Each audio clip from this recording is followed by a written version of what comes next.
Hello everyone, welcome back to Buried Files.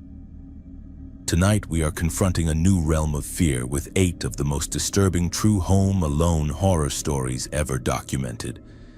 These accounts are not urban legends or recycled narratives. They are painstakingly compiled from genuine reports and first-hand submissions, retold with utmost respect for the harrowing experiences behind them. Each tale unfurls a unique nightmare, from uninvited stalkers to silent intruders hidden in the walls, reminding us that the terror of isolation sometimes arises from real and lurking threats. While some names and identifying details have been modified to safeguard those who survived these ordeals, the authenticity and gravity of what transpired remains completely intact. If you value real horror from the dark corners of true life, you are in the right place. Be sure to subscribe to Buried Files for more in-depth accounts that will haunt your nights, and activate notifications so you never miss when the unknown comes knocking. My name is Marcus Johnson, and what I am about to share happened during my junior year at Arizona State University. I had been living in a rental house near campus with 2 roommates, but when winter break arrived in December, they both went home to their families while I stayed behind to work at a local restaurant. The extra shifts meant good money, and honestly, I welcomed the quiet after months of constant noise and chaos. The house was a typical college rental, a 2-story place built in the 1970s with a finished basement that we used as a hangout space. It had wood paneling, old carpet, and a separate entrance that led directly outside through metal storm doors. We rarely locked those basement doors since we figured nobody would want to steal our beat-up furniture and gaming consoles. For the first few days alone, everything felt normal. I would wake up, grab breakfast, head to work, and return home to an empty house. The silence was actually refreshing. But by the end of the first week, I started noticing small things that did not quite make sense. My milk carton, which had been nearly full when I left for my shift, was almost empty when I returned home. I blamed it on my poor memory. Maybe I had been drinking more than I realized. Then my leftover pizza disappeared from the refrigerator. Again, I convinced myself that I must have eaten it late one night and forgotten. The missing food bothered me, but I tried to rationalize it away. College life had trained me to assume that everything had a logical explanation, even when it did not feel right. I started writing down what food I had before leaving for work just to keep track. Sure enough, items kept vanishing. A half loaf of bread gone, an entire container of deli turkey missing, crackers disappearing from the pantry. The pattern was consistent. Someone was taking just enough to eat, but not so much that it would be immediately obvious. Whoever was doing this knew how to avoid detection. I began to suspect that one of my roommates had returned early and was playing some kind of elaborate prank. I searched their rooms looking for signs that they had come back without telling me, but everything remained exactly as they had left it. Their beds were still unmade, their belongings undisturbed. That was when I started paying attention to other details around the house. The basement television had been left on one morning when I was certain I had turned it off the night before. The couch cushions were arranged differently than how I remembered them. Small changes that could easily be dismissed as forgetfulness, but the accumulation was becoming impossible to ignore. I decided to test my theory. Before leaving for work one Thursday morning, I carefully arranged items in the basement in specific ways. A magazine placed at an exact angle on the coffee table, couch pillows positioned precisely, the television remote set in an unusual spot. When I returned that evening, everything had been moved. The magazine was on the floor, the pillows were bunched up as if someone had been sleeping on them. The remote was on the opposite side of the room. Someone had definitely been in my house while I was gone, and they were making themselves comfortable in the basement. My first instinct was to call the police, but I hesitated. What would I tell them? that my food was disappearing and my furniture was moving. They would think I was paranoid or making things up. I needed more concrete proof before involving authorities. Instead, I decided to set up my own surveillance system. I positioned my laptop in the basement with its camera facing the main living area and set it to record while I was at work.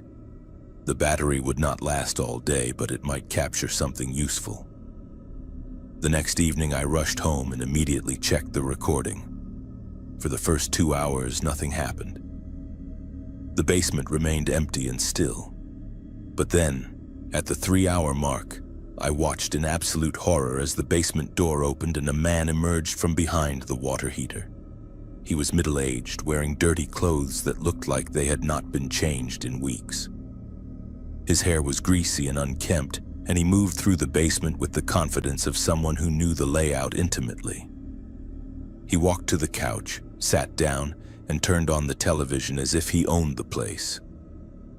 I watched in stunned silence as this stranger ate my food, used my bathroom, and made himself completely at home. He had clearly been living in my basement for an unknown amount of time, hiding behind the water heater during the day and emerging when I was gone. The water heater area was in a dark corner that we never accessed, hidden behind some old boxes and holiday decorations. The recording showed him staying active for several hours before disappearing back behind the water heater. He knew my schedule. He knew exactly when I left for work and when I would return. This had been going on for who knows how long, and I had been completely oblivious. My hands shook as I called 911. The dispatcher seemed skeptical at first, but when I explained that I had video evidence of someone living in my basement without permission, she took me seriously.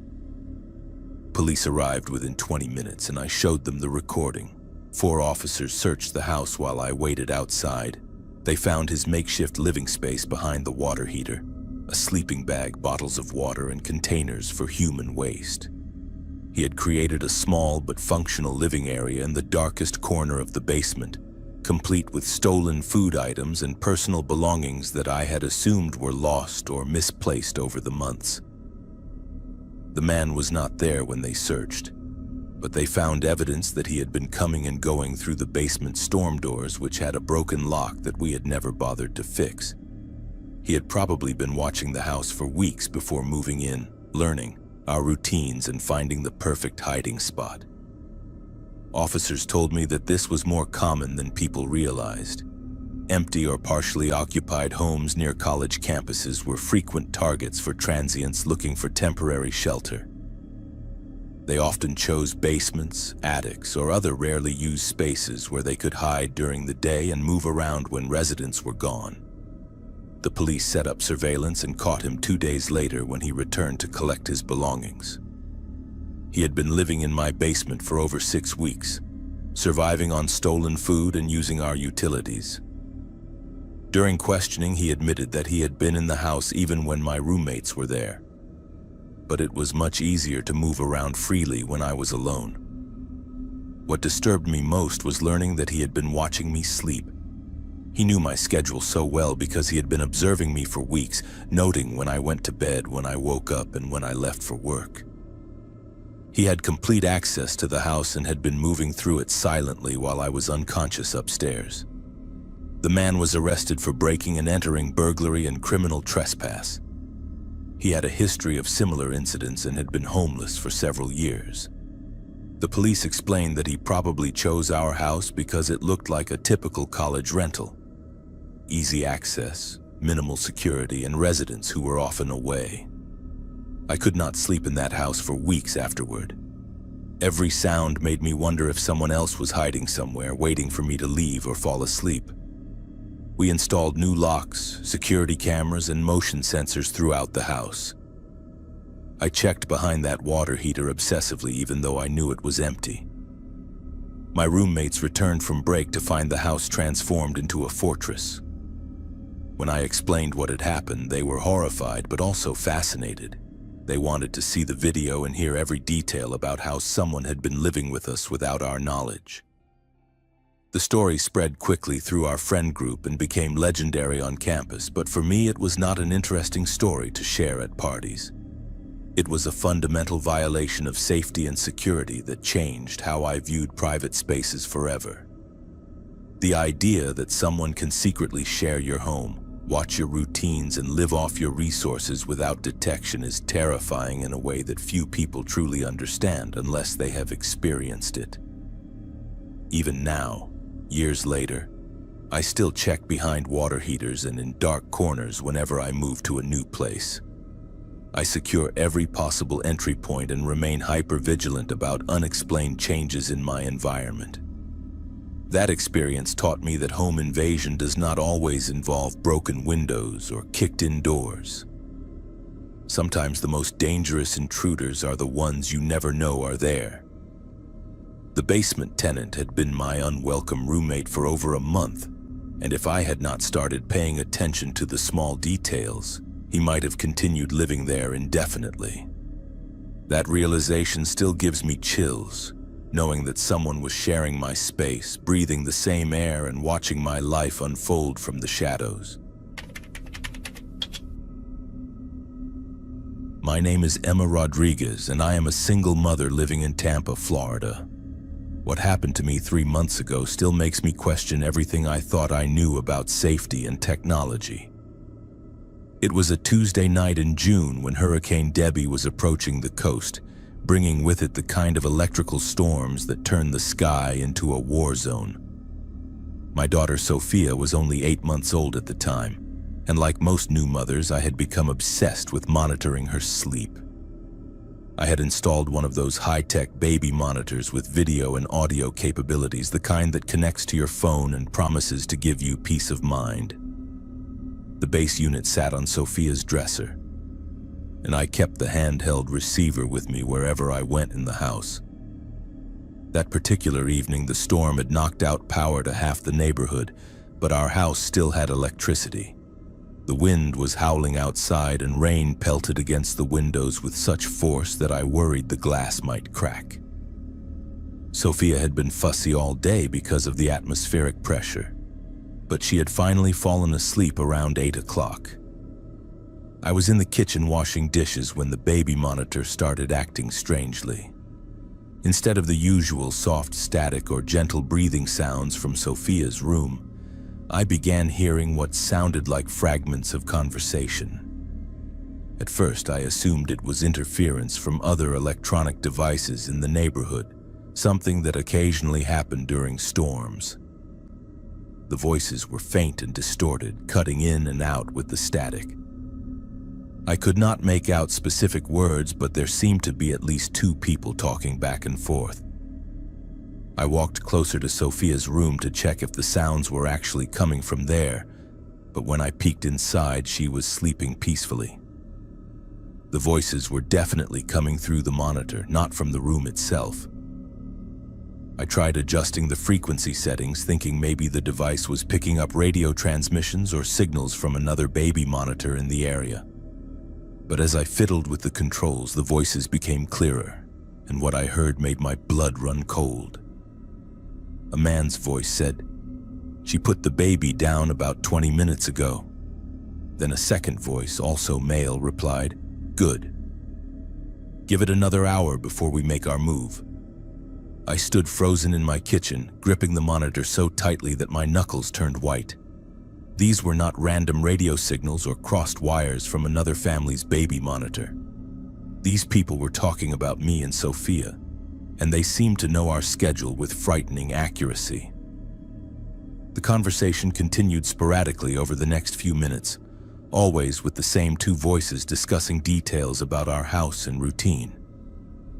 They mentioned that I usually went to bed around 10:30 and that I always checked on Sophia one last time before turning off the lights. They knew which rooms had windows facing the street and which ones were hidden from view. My first instinct was to call 911. But I hesitated because I knew how crazy it would sound. What would I tell them? That my baby monitor was picking up voices of people planning to break into my house? They would probably assume I was having some kind of postpartum anxiety episode or that the storm was making me paranoid. Instead, I decided to investigate further. I grabbed my phone and started recording the audio from the baby monitor, hoping to capture evidence of what I was hearing. The voices came and went with the static, but I managed to record several minutes of clear conversation. "The back door looks like the easiest entry point," one voice said. "No deadbolt, just a regular handle lock." "What about the dog?" the second voice asked. "There is no dog. I've been watching for 3 days. Just her and the baby." My legs nearly gave out when I heard that. Someone had been watching my house for 3 days, studying our routines and planning some kind of break-in. The detail about the back door was particularly terrifying because it was accurate. I had been meaning to install a deadbolt but had not gotten around to it yet. I crept through the house, turning off all the lights and checking every window and door to make sure they were locked. My hands shook as I drew all the curtains and blinds, suddenly aware of how exposed I had been living. If someone had been watching us for 3 days, they had seen everything. When I fed Sophia, when I did laundry, when I took showers. The storm outside was getting worse, with thunder that seemed to shake the entire house. Each flash of lightning illuminated the yard for a split second, and I found myself scanning for signs of movement or unusual shadows. But the real terror was coming through that baby monitor, which continued to broadcast fragments of conversation throughout the evening. Around 9:30, I heard one of the voices say, "Lights are going out in the front rooms. She is getting ready for bed." I had indeed been turning off lights as I made my final rounds through the house, following my usual bedtime routine without realizing I was being observed. The fact that they could see into my house and coordinate their observations through some kind of radio communication was beyond frightening. I called my sister Maria, who lived about 15 minutes away, and asked her to come over. I could not explain everything over the phone without sounding completely insane, but I told her I was scared and needed someone to stay the night. She could hear the panic in my voice and agreed to drive over despite the storm. While waiting for Maria to arrive, I continued monitoring the radio transmissions. The voices discussed timing, entry methods, and what they were looking for once they got inside. They mentioned jewelry, electronics, and cash, making it clear that this was a planned burglary. But they also talked about making sure we did not wake up during the process, which implied they knew we would be home. "If she wakes up, we just tie her up until we are finished," one voice said casually. "The baby will not be a problem." That was the moment I realized these people were not just planning to rob my house. They were prepared to use violence if necessary. The casual way they discussed restraining me and dismissing Sophia as not a problem suggested they had done this before and knew how to handle complications. Maria arrived around 10:15, soaked from the rain and confused about why I had sounded so panicked on the phone. I showed her the baby monitor and played back some of the recordings I had captured on my phone. At first, she was skeptical, suggesting it might be interference from emergency services or utility workers dealing with storm damage. But as we listened together, more transmissions came through with specific details about our house and movements. The voices discussed which car was mine in the driveway, mentioned that a light was still on in the kitchen, and noted that a second person had arrived. "There is another car now," one voice observed. "Looks like she has company." "Should we wait?" the second voice asked. "No, stick to the plan. 2 women and a baby, we can handle it." Maria's face went white when she heard that. She immediately called 911 while I continued recording the transmissions. The police dispatcher took the call seriously, especially when Maria explained that we had audio recordings of people planning to break into the house that night. 2 patrol cars arrived within 10 minutes, and I played the recordings for the officers. They were initially puzzled by the baby monitor situation, but became very concerned when they heard the specific details about our house and the casual discussion of violence. The officers conducted a thorough search of the property and surrounding area. Behind the trees at the back of my yard, they found two men in a pickup truck with radio equipment and binoculars. The men had been using short-range radios to communicate while conducting surveillance, and somehow their frequency had been picked up by my baby monitor's receiver. Both men were arrested and charged with conspiracy to commit burglary, stalking, and possession of burglary tools. Their truck contained rope, duct tape, crowbars, and detailed notes about my daily routine. They had been watching the house for over a week, not 3 days, as they had mentioned on the radio. During questioning, police learned that this was part of a larger operation targeting single mothers in the area. The men would identify houses with young children, conduct surveillance to learn routines, and then break in when they believed the occupants would be asleep. They specifically chose homes where they thought resistance would be minimal. The baby monitor had saved our lives by accidentally intercepting their radio communications. If I had not heard those transmissions, they would have broken in around midnight and found us completely unprepared. The police said it was extremely unusual for baby monitors to pick up two-way radio signals, but the storm conditions and their proximity to the house had created perfect circumstances for the interference. After that night, I could not sleep peacefully for months. Every sound from the baby monitor made me jump, wondering if I was hearing normal household noises or something more sinister. I installed a complete security system with cameras, motion sensors, and professional monitoring. I moved Sophia's crib into my bedroom and kept it there for weeks. The most disturbing part was realizing how vulnerable we had been without knowing it. These men had been watching us, learning our habits, and planning violence while I went about my normal routine completely unaware. The baby monitor that was supposed to help me protect Sophia had accidentally revealed how much danger we were really in. I still use baby monitors, but I have learned to pay attention to unusual sounds or interference. Technology can be both a shield and a window, protecting us from some dangers while accidentally revealing others. That storm brought more than just wind and rain. It brought the terrifying knowledge that sometimes the most dangerous predators are the ones watching from the shadows, waiting for the perfect moment to strike. The case went to trial 6 months later, and both men received significant prison sentences. But knowing they are locked up does not erase the memory of hearing strangers discuss breaking into my home and threatening my child. Some violations of safety and privacy leave permanent scars, changing how you view the world and your place in it forever.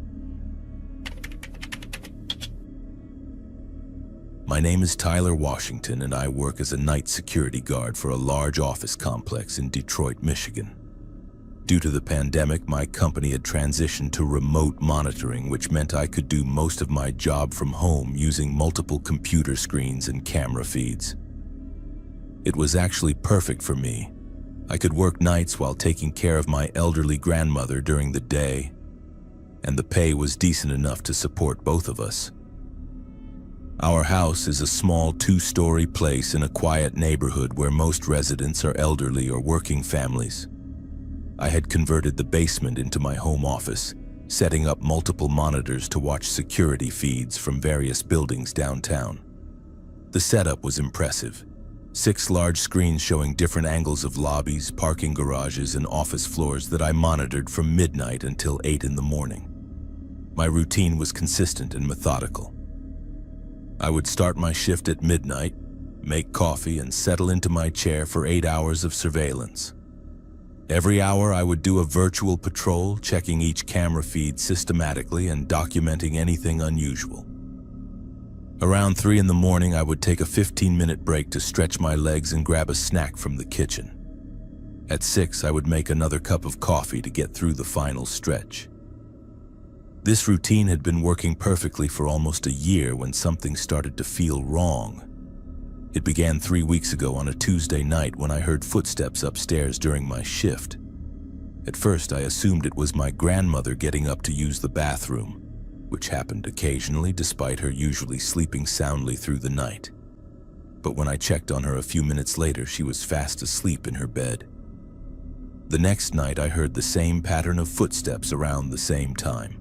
Slow, deliberate walking from the kitchen to the living room, then back to the kitchen. Again, I found my grandmother sleeping peacefully when I investigated. I started to wonder if the house was settling or if I was hearing sounds from neighboring houses, but the footsteps were distinctly coming from directly above my basement office. By the end of that first week, the footsteps had become a nightly occurrence. They always happened around 2:30 in the morning, always followed the same path through the kitchen and living room, and always lasted about 5 minutes. But my grandmother was always asleep when I checked, and she never mentioned being up during the night. What made it truly disturbing was how closely the footsteps matched my own routine. I realized that the timing coincided exactly with when I would normally take my break and walk through the kitchen to get a snack. Someone upstairs was mimicking my movements, following the same path I took every night, but they were doing it while I was still in the basement.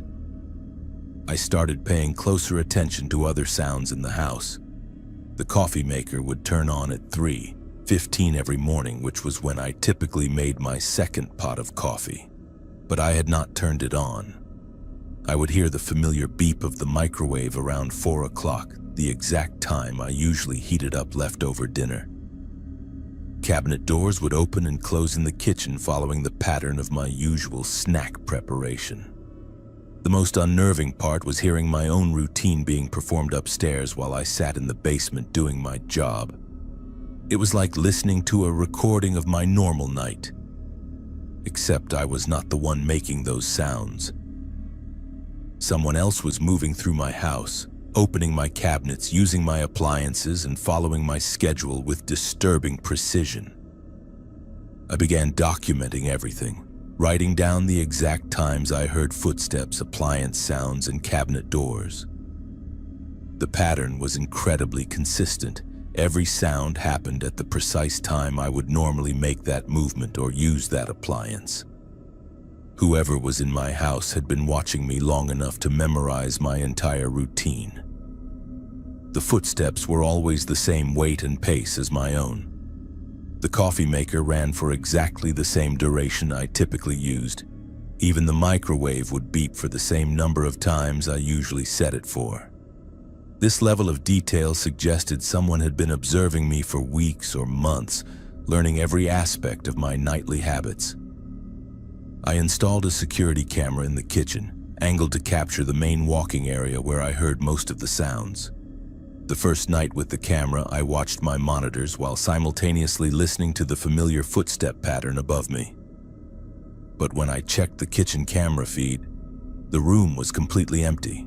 No movement, no person, nothing to explain the sounds I was clearly hearing. This continued for several more nights, hearing detailed activity upstairs while seeing absolutely nothing on the camera. I started to question my sanity, wondering if the isolation and night shift work were causing some kind of auditory hallucinations. But the sounds were too specific, too consistent, and too closely matched to my routine to be imaginary. I decided to test the situation by changing my routine slightly. Instead of taking my break at 3 in the morning, I waited until 3:30. The footsteps upstairs adjusted to match my new timing. When I made coffee at 3:45 instead of 3:15, I heard the coffee maker turn on upstairs at exactly 3:45. Whoever was in my house was not following a memorized schedule. They were actively watching me and mimicking my movements in real time. This meant they had visual access to my basement office and could see when I stood up, when I walked toward the stairs, and when I performed specific actions.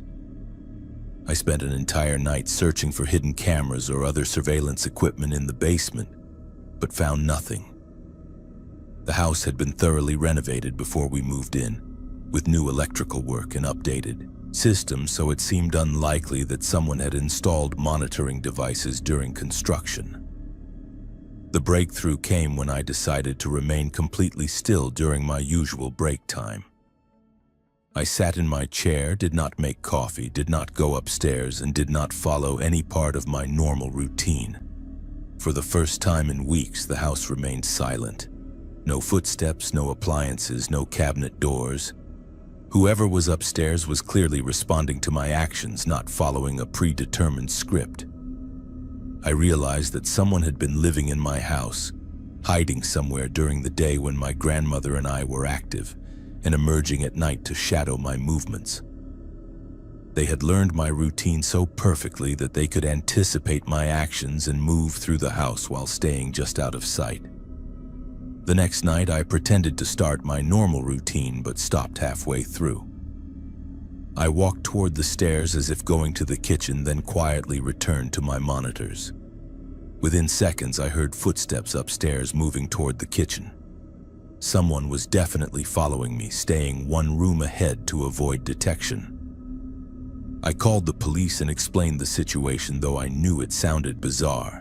2 officers came to investigate and conducted a thorough search of the house.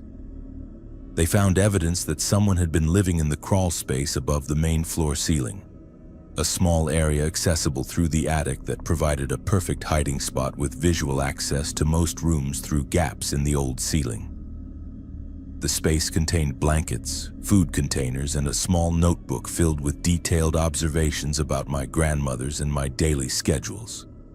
The notes included precise timing of when we slept, when we were out of the house, what we ate, and even personal conversations we had had in the kitchen. Someone had been watching and documenting our lives for months. They also found a small hole drilled in the basement ceiling that provided a clear view of my computer setup. This explained how the intruder could monitor my work routine and mimic my movements with such accuracy. They had been watching me work every night, learning my habits, and then performing a shadow version of my routine in the rooms above. The intruder was never caught, but evidence suggested they had been accessing the house through a loose attic vent that connected to the roof. They probably entered during the day when we were both occupied and hid in the crawl space until nighttime. The setup was sophisticated and suggested someone with construction knowledge who understood how to move through houses without detection. We installed proper security throughout the house, sealed all potential entry points, and added motion sensors in areas that had previously been unmonitored. My grandmother was shaken by the revelation that someone had been living above her bedroom for months, watching her sleep and documenting her routine. The most disturbing aspect was realizing that this person had no interest in stealing anything or causing immediate harm. They seemed content to observe, document, and mimic our lives while remaining hidden. The notebook contained months of detailed observations about our habits, preferences, and schedules, suggesting a level of obsession that went far beyond typical breaking and entering. I eventually had to change jobs because I could not focus on security monitoring while worrying about who might be watching me. Every sound in the house made me wonder if someone was hiding nearby, learning my new routine and preparing to begin their shadow performance again. The violation of having someone secretly live in your home, watching your most private moments, changes your relationship with safety and privacy permanently. Even now, in a different house with better security, I still listen carefully during my breaks, wondering if those familiar footsteps might return to echo my movements from somewhere just out of sight. My name is Sofia Martinez, and I am an art student from the University of New Mexico. Last September, I rented a small cabin in the mountains outside Albuquerque for a month-long independent study project. The isolation was exactly what I needed to focus on my painting, but it also made me the perfect target for someone with very disturbing intentions. The cabin was about 30 minutes from the nearest town, nestled in a grove of pine trees with large windows that provided beautiful natural light for my artwork. It was a single-story structure with a wraparound porch, 2 bedrooms, a kitchen, and a spacious living area that I had converted into my studio space. The owner was an elderly woman who lived in Santa Fe and rented the property to artists and writers seeking creative solitude. I had been there for about a week when I first noticed that something felt wrong. It was subtle at first, just a feeling of being watched that I initially attributed to the isolation and unfamiliar surroundings. But as the days passed, the sensation grew stronger, especially when I was working near the large windows that faced the forest. The cabin had windows on all sides, and I loved the feeling of being surrounded by nature while I painted. During the day, I kept most of the curtains open to maximize the natural light. But at night, those same windows became sources of anxiety. The darkness outside seemed to press against the glass, and I found myself checking and rechecking the locks before going to bed. About 10 days into my stay, I discovered the first piece of evidence that my unease was justified. While walking around the cabin one morning to stretch my legs, I noticed footprints in the soft soil beneath the living room windows. They were clearly fresh, made sometime during the night when the ground was still damp from an evening rain shower. The prints were from men's boots, size 10 or 11, and they formed a pattern that suggested someone had been standing at the window for an extended period. There were deeper impressions where the person had shifted their weight, indicating they had remained in that spot for quite some time. The positioning of the prints showed that whoever made them had been looking directly into my improvised studio where I spent most of my time. I called the property owner, Mrs. Gutierrez, to report the footprints, but she seemed unconcerned. She suggested it might have been a maintenance worker checking on the property, or perhaps a hiker who had gotten lost and was looking for help. Her casual dismissal made me question whether I was overreacting, but the footprints were definitely deliberate and purposeful, not the random marks of someone passing by. That night, I made sure all curtains were tightly closed before settling into work. But around 11 o'clock, I heard a soft tapping sound coming from the direction of the kitchen window. It was rhythmic and gentle, like someone lightly drumming their fingers against the glass. When I crept toward the kitchen to investigate, the tapping stopped immediately. I stood in the darkened kitchen for several minutes, listening intently, but heard nothing more. When I finally worked up the courage to peek through a gap in the curtains, I saw nothing but darkness and the silhouettes of trees. But the timing was too perfect. The tapping had stopped the exact moment I approached the window, suggesting that whoever was outside could see my movements inside the cabin. The next day brought a discovery that made my blood run cold. While taking my morning walk around the property, I found a small digital camera partially hidden in the bushes near the bedroom window. It was camouflaged with green tape and positioned to capture a clear view of the room where I slept. The camera was still recording, its tiny red light blinking steadily. My hands shook as I examined the device. It was a trail camera, the type used by hunters to monitor wildlife, but it had been modified and carefully positioned to spy on the cabin. The angle and placement showed that whoever put it there had intimate knowledge of the cabin's layout and my daily routines. They knew which room I slept in and had positioned the camera for maximum surveillance. I immediately called the sheriff's department, and Deputy Rodriguez arrived within an hour. He took the camera as evidence and conducted a thorough search of the property.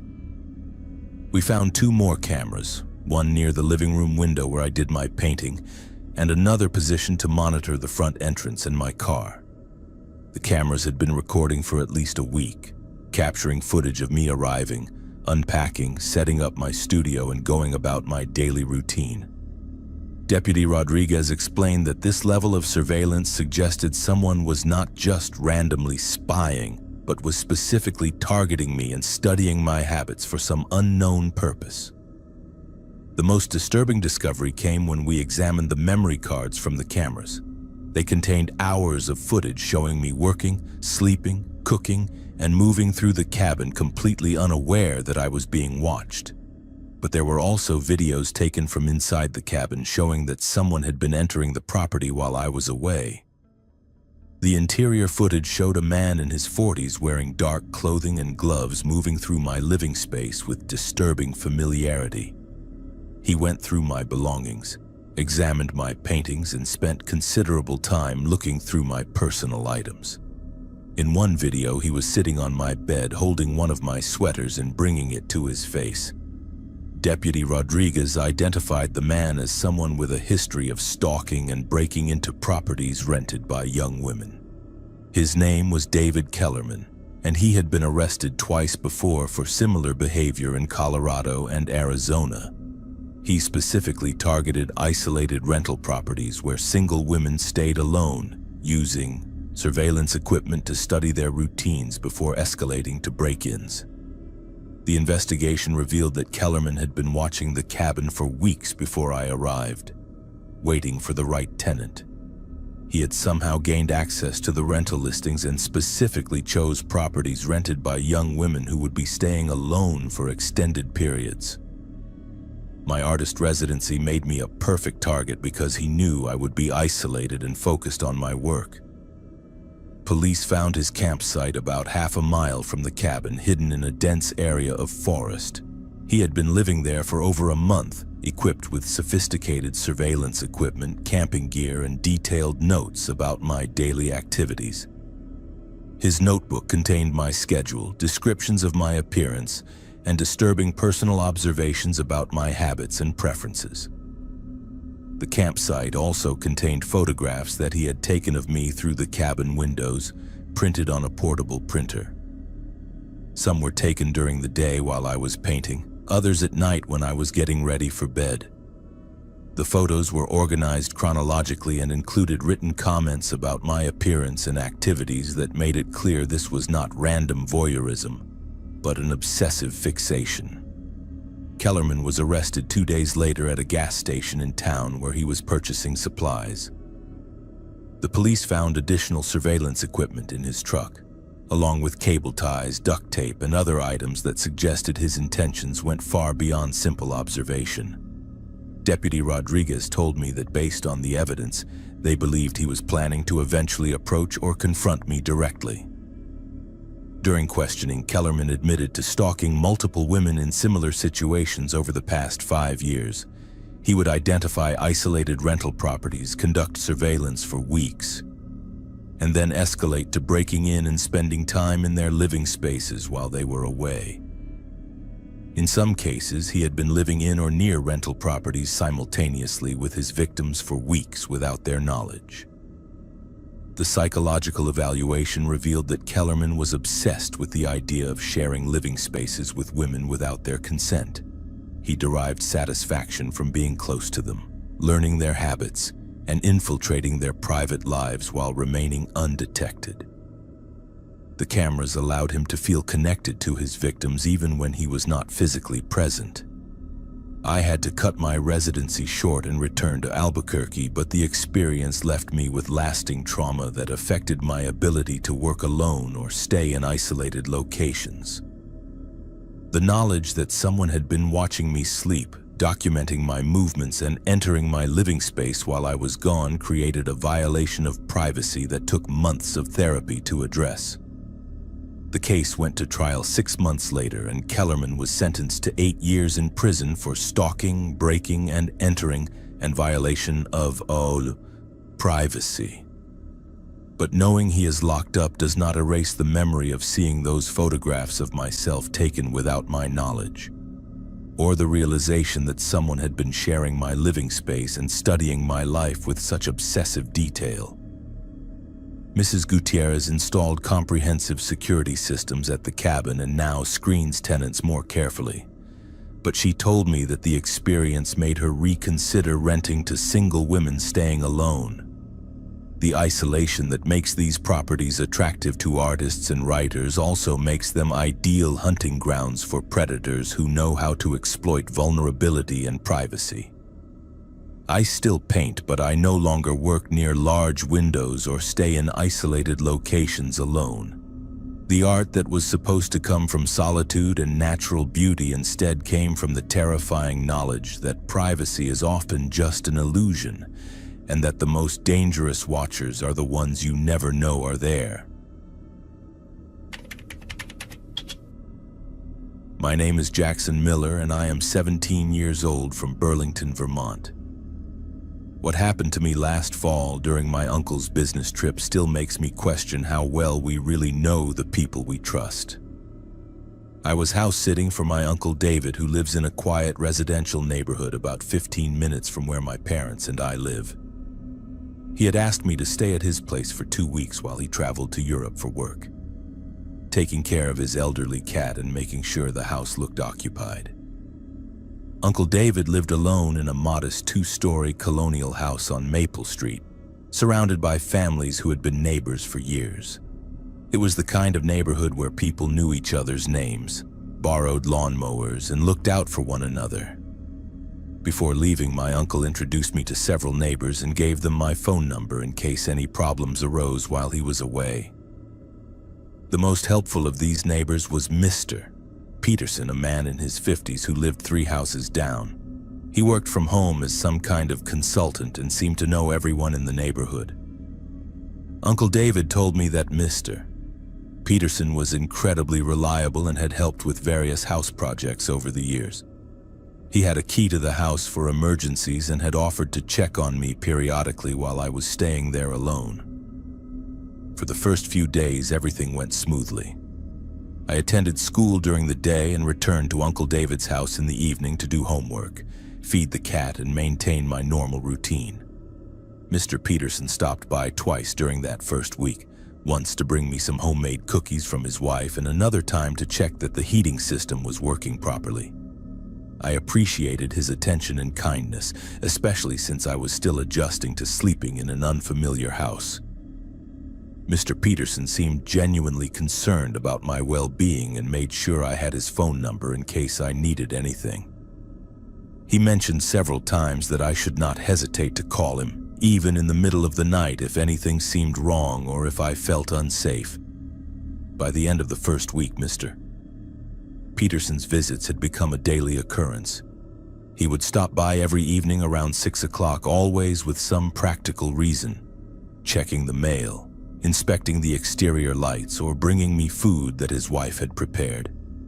While I was grateful for the attention, I started to notice that his visits were lasting longer, and that he seemed particularly interested in my daily schedule. He would ask detailed questions about my school hours, what time I usually got home, whether I had plans for the weekend, and if any friends or family members were planning to visit. At first, I assumed he was just being thorough about neighborhood security, but gradually I realized that his questions were more specific than necessary for simple safety concerns. Mr. Peterson also began commenting on things that suggested he had been observing the house more closely than I had realized. He mentioned noticing that I kept late hours on weekends, that I had been watching television in the living room until nearly midnight, and that I had received several packages during the week. These observations required more surveillance than casual neighborly attention. The situation became genuinely unsettling when Mr. Peterson started letting himself into the house without knocking.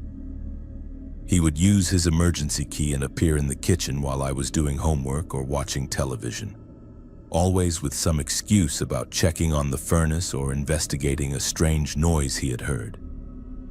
The first few times I accepted his explanations, but the frequency and timing of these unannounced visits made me increasingly uncomfortable. What disturbed me most was that Mr. Peterson always seemed to know exactly when I was home alone and when I would be arriving from school. He would appear within minutes of my return from school or emerge from somewhere in the house just as I was settling in for the evening. This level of timing suggested that he was monitoring my movements much more closely than appropriate. I started paying attention to Mr.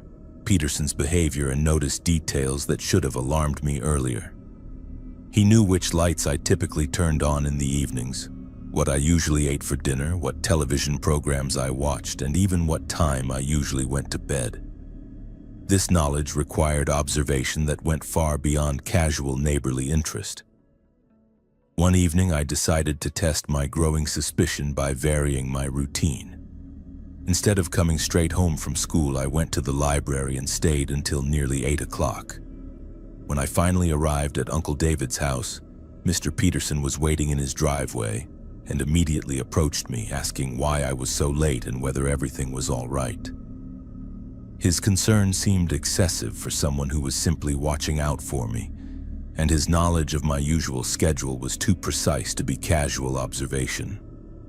I realized that Mr. Peterson had been tracking my daily movements with an attention to detail that crossed the line from helpful neighbor to something much more concerning. The breakthrough came when I found evidence that Mr. Peterson had been entering the house regularly when I was at school. I had started leaving small objects in specific positions before leaving in the morning.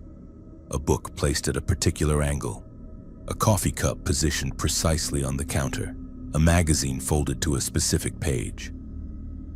Each day, these items had been moved slightly, indicating that someone was spending time in the house while I was away. I also discovered that food was disappearing from the refrigerator in small amounts, and that the television was warm when I returned home, suggesting it had been used during the day. Someone was clearly making themselves comfortable in the house while I was at school, and Mr. Peterson was the only person with a key and detailed knowledge of my schedule. The most disturbing discovery came when I found a notebook hidden in the basement that contained detailed observations about my daily routine, personal habits, and even physical descriptions of my appearance and behavior. The handwriting was not Uncle David's, and the observations were far too detailed and personal to be innocent neighborhood watch activities.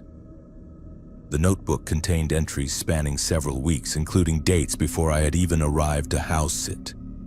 This meant that whoever was writing these observations had been planning something involving me for quite some time. The entries included comments about my vulnerability, my isolation from family, and speculation about my personal relationships that made it clear this was not innocent surveillance. I called my parents immediately and explained the situation.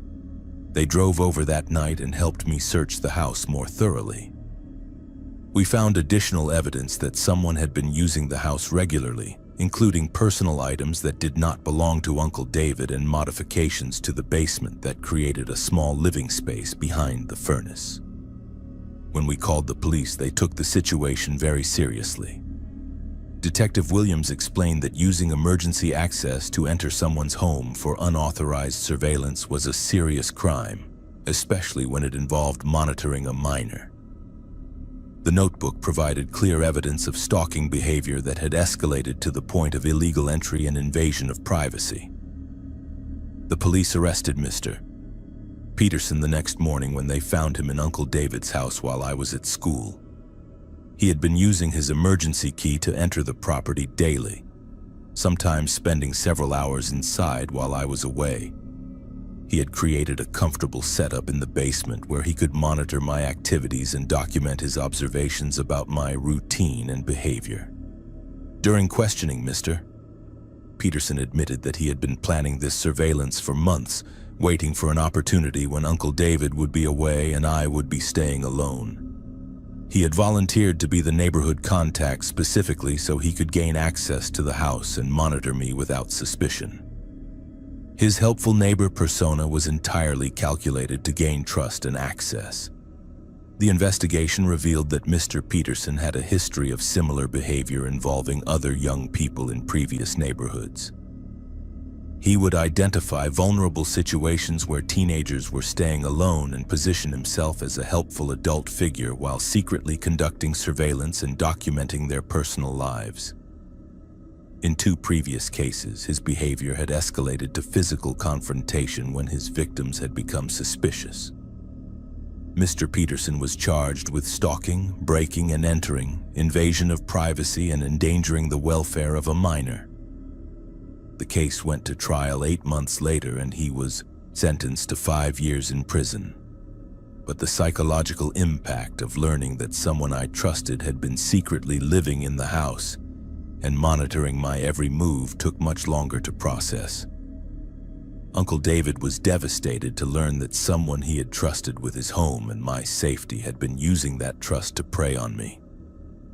He installed a complete security system and changed all the locks, but he also struggled with the guilt of having unknowingly facilitated the surveillance by providing access and legitimacy to someone with dangerous intentions. The experience taught me that predators often use positions of trust and authority to gain access to their victims. Mr. Peterson's Helpful Neighbor Act was perfectly designed to deflect suspicion while providing unlimited access to monitor and document my personal life. The most dangerous people are often those who appear most trustworthy and helpful, because their position makes it difficult to question their motives until the behavior becomes undeniably inappropriate. Even now, I am suspicious of adults who seem overly interested in my schedule or who position themselves as helpful figures without clear reasons for their attention. That false sense of security and trust can be more dangerous than obvious threats because it prevents victims from recognizing danger until the situation has already escalated beyond appropriate boundaries. My name is Avery Thompson, and I work remotely from my apartment in Boise, Idaho as a graphic designer. The flexibility of working from home has always been one of my favorite aspects of my job. But what happened to me last month made me realize how that routine can make you vulnerable to people with dangerous intentions. I live alone in a ground-floor apartment in a quiet complex near the University District. The building has about 20 units, and most residents are either graduate students or young professionals like myself. The complex has a secure entry system, but delivery drivers are typically buzzed in without much scrutiny, especially during the day when most people are expecting packages. My work involves frequent online orders, art supplies, computer equipment, and various materials for client projects. I probably receive packages 3 or 4 times a week, which has become such a normal part of my routine that I barely pay attention to delivery schedules anymore. Most drivers just leave packages outside my door with a quick knock or ring of the doorbell. 3 weeks ago, I noticed that my deliveries were becoming more frequent and coming at unusual times. I would find packages on my doorstep that I had not ordered, usually small items like office supplies or household goods.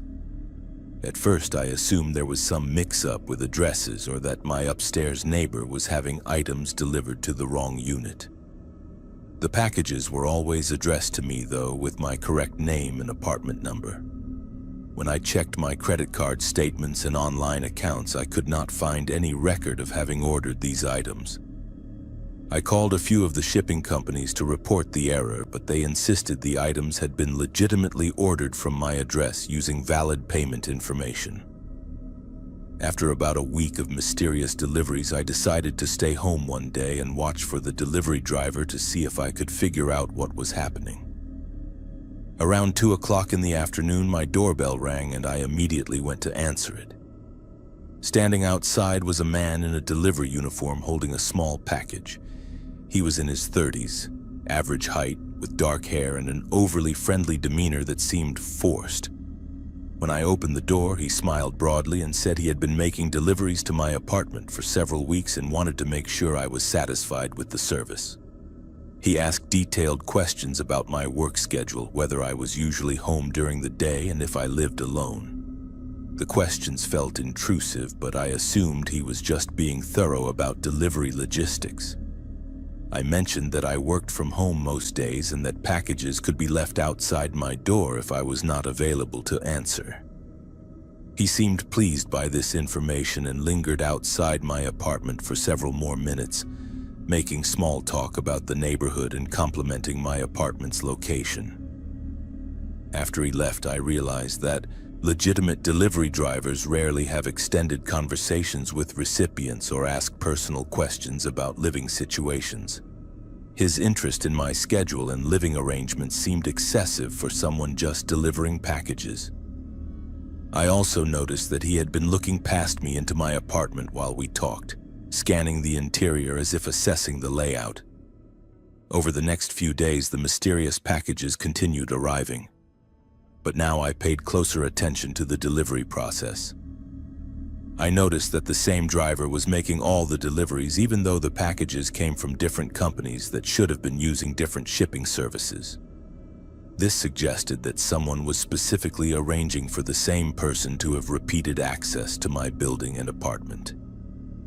I started keeping track of delivery times and noticed they were becoming more frequent and occurring at specific times when I had previously mentioned being home. If I had told him I usually took lunch breaks around noon, packages would arrive right around 12 o'clock. If I had mentioned working late on certain projects, deliveries would come in the evening hours. The breakthrough came when I decided to install a small security camera near my door to monitor delivery activity. The first day with the camera, I captured footage that made my blood run cold. The delivery driver was not just dropping off packages and leaving. He was using some kind of tool to manipulate my door lock and spending several minutes inside my apartment while I was out. The video showed him entering my apartment, walking through the rooms and examining my personal belongings with disturbing familiarity. He went through my desk drawers, looked at photographs, and spent considerable time in my bedroom, opening closets and examining clothing. He was clearly using the delivery visits as opportunities to case my apartment and learn about my personal life. I immediately called the police and showed them the security footage. Detective Morrison took the case very seriously and explained that using delivery services to gain access to homes was an increasingly common tactic used by burglars and stalkers. The fake packages provided legitimate cover for repeated visits and allowed the perpetrator to study potential victims and their routines. The investigation revealed that the man was not actually employed by any of the shipping companies whose uniforms he wore. His name was Robert Chen, and he had been purchasing delivery uniforms online and creating fake packages to gain access to apartment complexes throughout the city. He specifically targeted young women who lived alone and worked from home.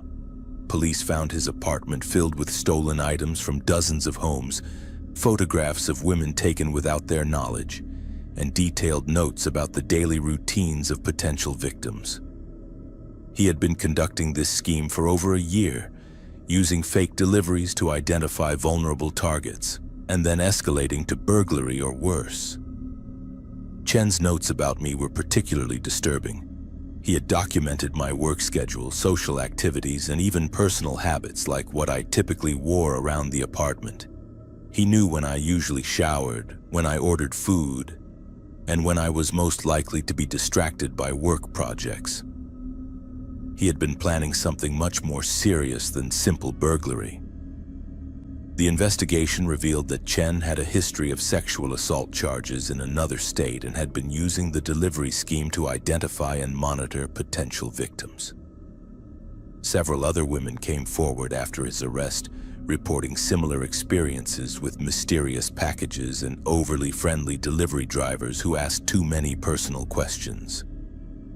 Chen had been using the fake deliveries to gradually desensitize victims to his presence and gather information about their vulnerabilities. The packages created a sense of routine and familiarity that made his frequent visits seem normal and legitimate. By the time victims became suspicious, he already had detailed knowledge of their homes and schedules. The most disturbing aspect was learning that Chen had been planning to escalate his behavior.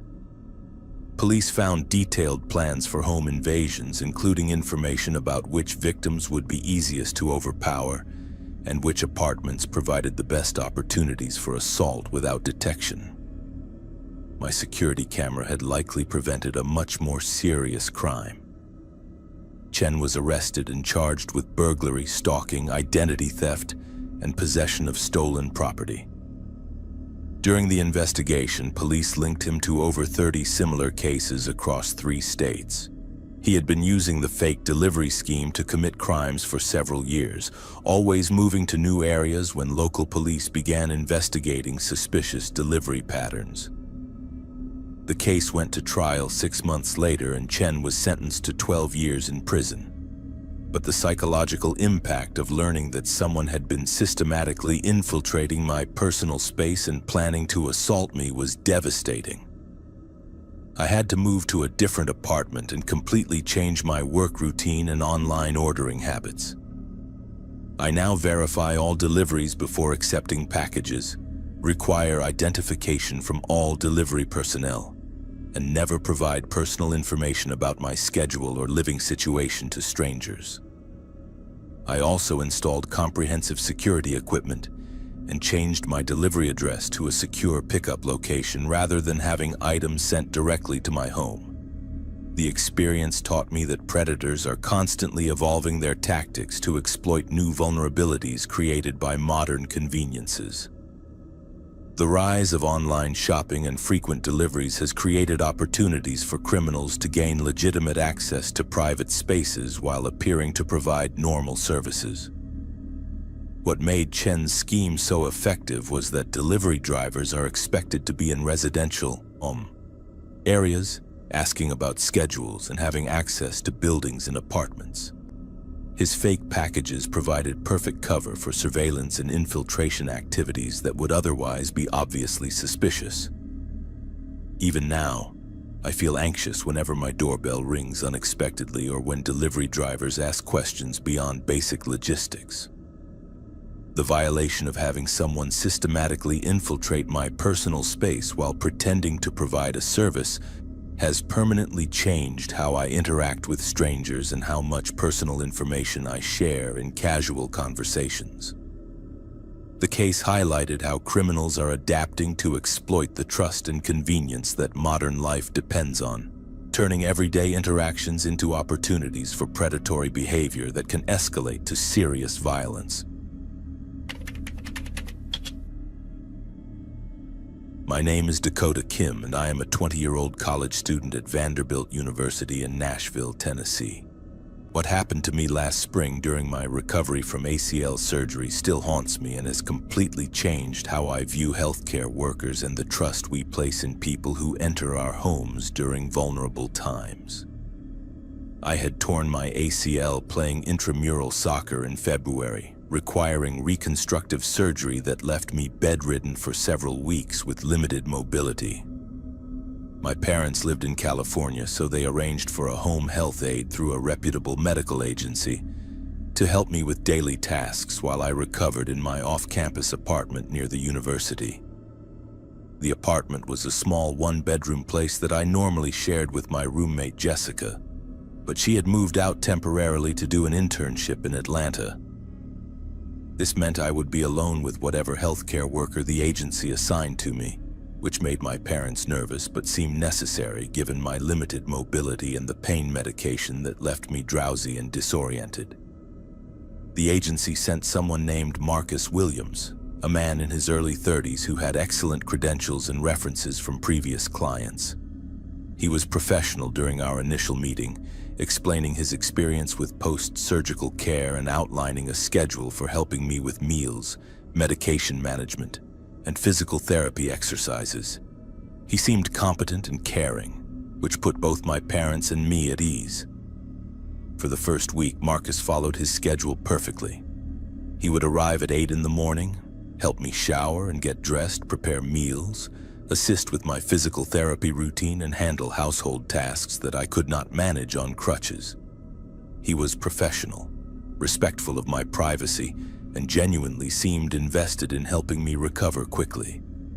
The arrangement was supposed to last for 3 weeks until I could manage independently, but by the second week, Marcus began suggesting changes to the schedule that made me uncomfortable. He proposed staying overnight so he could monitor my pain levels and help if I needed assistance during the night. When I declined, he insisted that his other clients always appreciated having 24-hour care. Marcus also began asking increasingly personal questions about my social life, relationships, and family finances. He wanted to know if I had a boyfriend who might visit, whether my parents planned to check on me, and how much money I had access to for medical expenses. These questions seemed excessive for someone providing basic healthcare assistance. By the third week, Marcus had established a pattern of arriving earlier than scheduled and staying later than necessary. He would let himself in using the key I had given him and often be in my apartment when I woke up, claiming he wanted to check on me during the night. When I expressed discomfort with this arrangement, he assured me it was standard procedure for patients on strong pain medication. The situation became genuinely alarming when I discovered that Marcus had been going through my personal belongings while I slept. I found my laptop moved to different locations, dresser drawers slightly open, and personal documents that had been disturbed. When I confronted him about this, he claimed he was looking for my medication schedule and insurance information to better coordinate my care. Marcus also began making comments about my appearance and recovery that crossed professional boundaries. He would compliment my body during physical therapy sessions, make suggestive remarks about helping me bathe, and ask detailed questions about my intimate relationships that had no relevance to my medical care.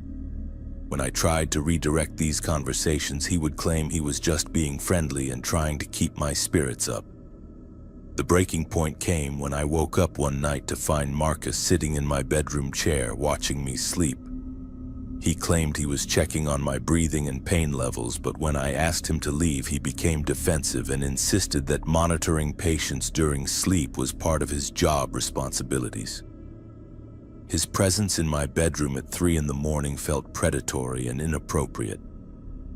I called the home health agency the next morning to request a different aide, but Marcus intercepted the call, taking the phone from me and speaking to his supervisor privately. He told me afterward that the agency was satisfied with his care and that changing aides mid-treatment would disrupt my recovery progress. He also mentioned that filing complaints could affect my insurance coverage and delay my return to school. That afternoon, while Marcus was supposedly running errands, I called the agency directly from my cell phone. The supervisor I spoke with had no record of Marcus calling them and seemed surprised by my description of his behavior. When I detailed his overnight stays, personal questions, and invasive monitoring, she immediately expressed concern and said this was not standard protocol for their aides. The supervisor explained that Marcus was only authorized to provide daytime care and should never have been staying overnight or accessing my apartment outside of scheduled hours. She also confirmed that going through patients' personal belongings and making inappropriate comments were serious violations of their professional standards. She promised to investigate immediately and send a replacement aide within 24 hours. When Marcus returned that evening, I told him that the agency was sending someone else to complete my care. His reaction was immediate and frightening. He became angry, defensive, and insisted that I was overreacting to normal healthcare procedures. He claimed that all his previous clients had been grateful for his dedicated attention and that I was being ungrateful for the extra care he provided. Marcus refused to leave my apartment that night, claiming he needed to properly transition my care to the new aide and that abandoning a patient mid-treatment would be irresponsible. When I insisted he leave, he became increasingly agitated and began making veiled threats about my safety and recovery. He implied that without his protection, I was vulnerable to break-ins or accidents. I managed to call 911 while Marcus was in the bathroom, and 2 police officers arrived within 15 minutes. When they asked Marcus to explain his presence in my apartment after being dismissed, he claimed there had been a misunderstanding and that he was still officially assigned to my case. However, when the officers called the agency, they confirmed that Marcus had been immediately suspended pending investigation.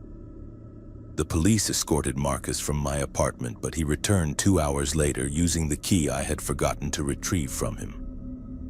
I was awakened by sounds in the kitchen and found him preparing food, claiming he was concerned about my nutrition and wanted to make sure I ate properly. The officers had to return and arrest him for criminal trespass in violation of a no-contact order. The investigation revealed that Marcus had a history of inappropriate behavior with female clients that the agency had either overlooked or inadequately investigated.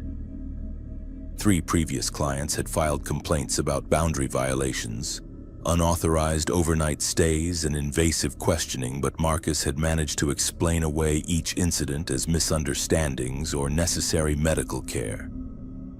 More disturbing was the discovery that Marcus had been photographing me while I slept and documenting personal details about my living situation, finances, and social connections. Police found his phone contained dozens of photos taken in my apartment without my knowledge, along with detailed notes about my daily routine, medication schedule, and periods of vulnerability. Marcus was charged with stalking, criminal trespass, invasion of privacy, and violation of professional standards. The Home Health Agency faced additional scrutiny for inadequate background checks and failure to properly investigate previous complaints. During the legal proceedings, 2 other women came forward with similar experiences involving Marcus's inappropriate behavior during their recovery periods. The psychological impact of having someone exploit my medical vulnerability was devastating. I had trusted Marcus with access to my home, my physical care, and my personal safety during one of the most helpless periods of my life. Learning that he had been documenting my vulnerability and photographing me without consent felt like a profound violation of the most basic human dignities. The case highlighted how medical professionals can exploit the trust and dependency that comes with home health care services. Patients recovering from surgery or managing chronic conditions are often isolated, medicated, and physically vulnerable, making them ideal targets for predators who use legitimate medical access to commit crimes. I had to complete my recovery with a different aid and additional security measures, but the experience left me with lasting anxiety about medical care and trusting healthcare workers in private settings.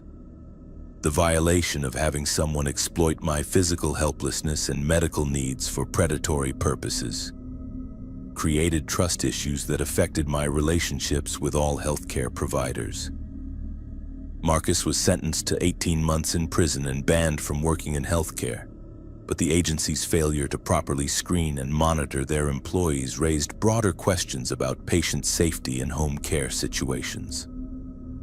The case became part of a larger investigation into inadequate oversight of home healthcare workers and the vulnerability of patients who require in-home medical assistance. Even now, 2 years later, I remain hypervigilant about healthcare workers and never allow anyone to provide medical care in my home without additional oversight. The experience taught me that medical credentials and professional references cannot guarantee that someone will not exploit the trust and vulnerability that comes with providing intimate healthcare services. The most disturbing aspect was realizing that my physical recovery had been secondary to Marcus's personal agenda. He had used my medical needs as cover for stalking, surveillance, and exploitation, turning what should have been a healing process into a prolonged period of victimization that extended my vulnerability far beyond my original injury. My name is River Bennett, and I live in Salem, Oregon, in a small house about 10 minutes from downtown. What happened to me during a winter storm last January taught me that natural disasters create opportunities for predators who know how to exploit chaos and confusion to target vulnerable people.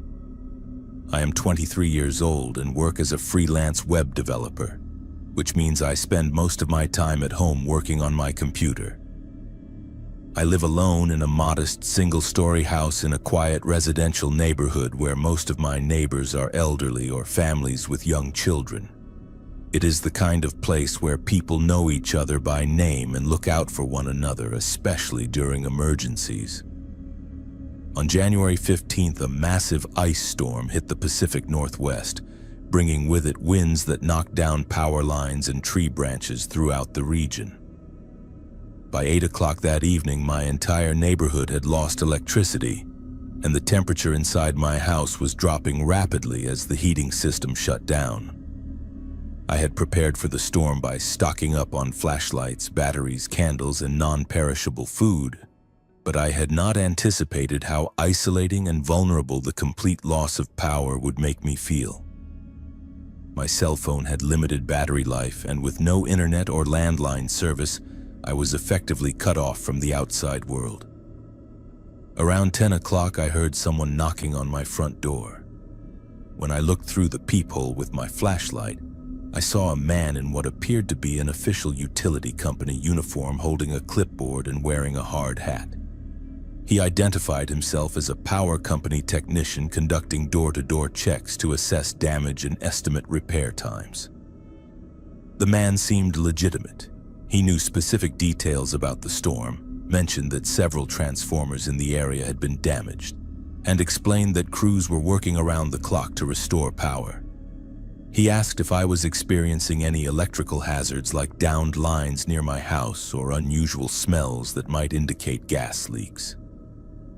His questions seemed reasonable, and I was grateful that the utility company was being so thorough about checking on residents during the emergency.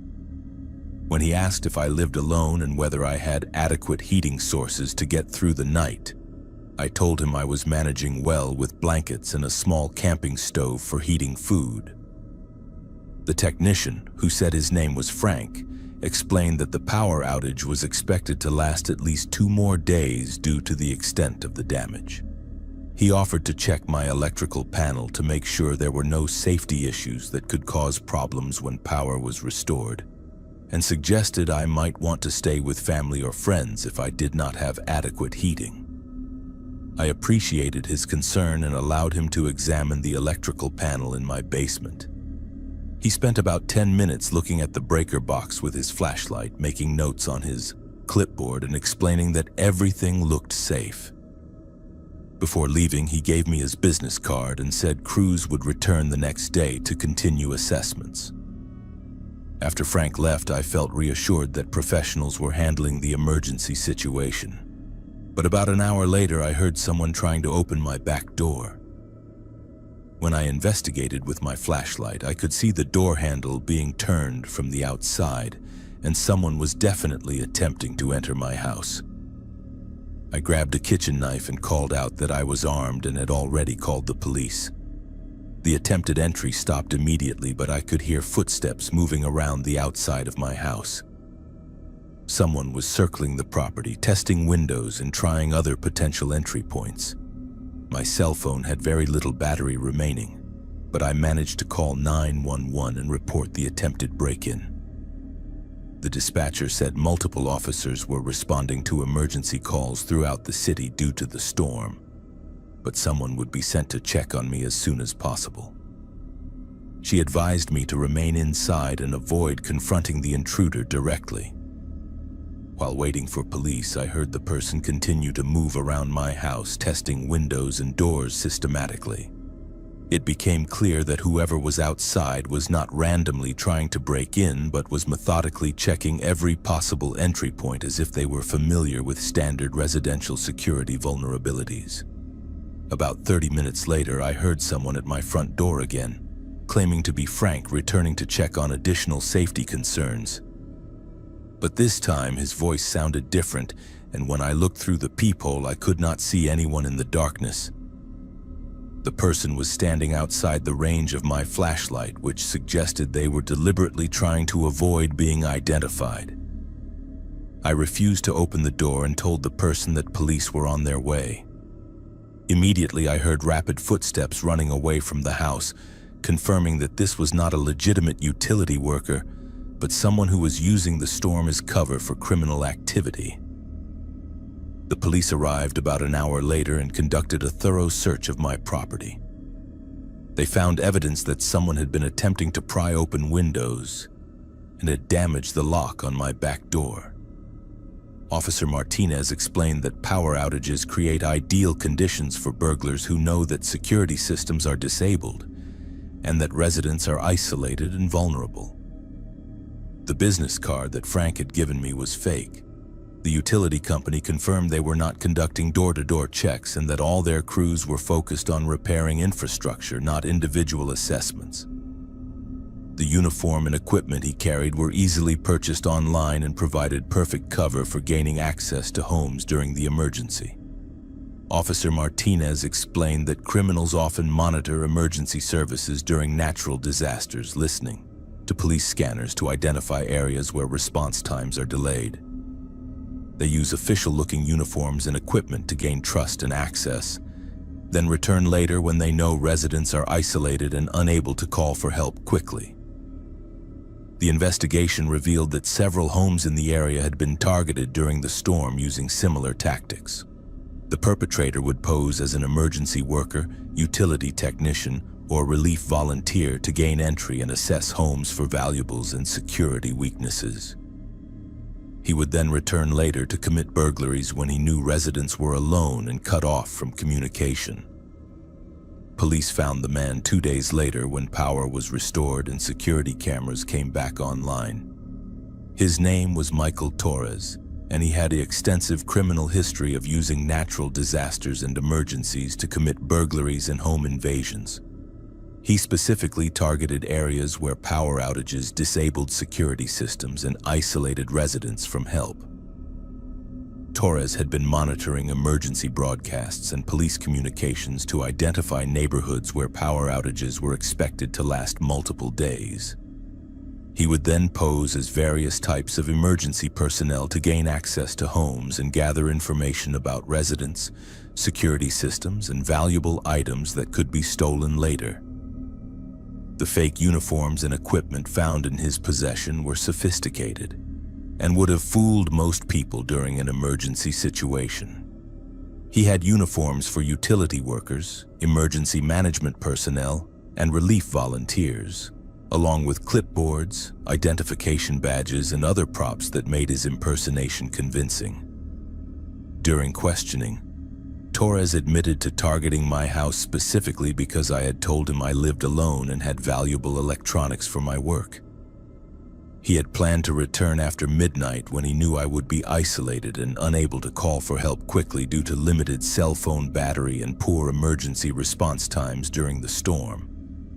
Torres was charged with attempted burglary, impersonating a public official, and criminal trespass.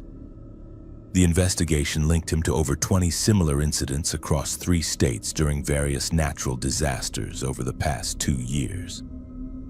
He specifically targeted rural and suburban areas where residents were likely to trust official-looking personnel and where emergency response was delayed. The case highlighted how natural disasters create unique vulnerabilities that criminals actively exploit. The combination of disabled security systems, limited communication, delayed emergency response, and residents' increased willingness to trust people claiming to provide help creates ideal conditions for predatory behavior. I had to install battery backup systems for my security equipment and develop protocols for verifying the identity of anyone claiming to be emergency personnel. The experience taught me that criminals are often more organized and prepared for disasters than residents are, and they specifically plan to exploit the chaos and vulnerability that emergencies create. The psychological impact of having someone exploit my trust during a genuine emergency situation was particularly disturbing. Torres had used my natural desire to cooperate with authorities and accept help during a crisis to gather information that would have made me a victim of serious crimes later that night. Even now, I am suspicious of anyone who claims to be providing emergency services during disasters, and I always verify credentials through official channels before allowing anyone access to my home.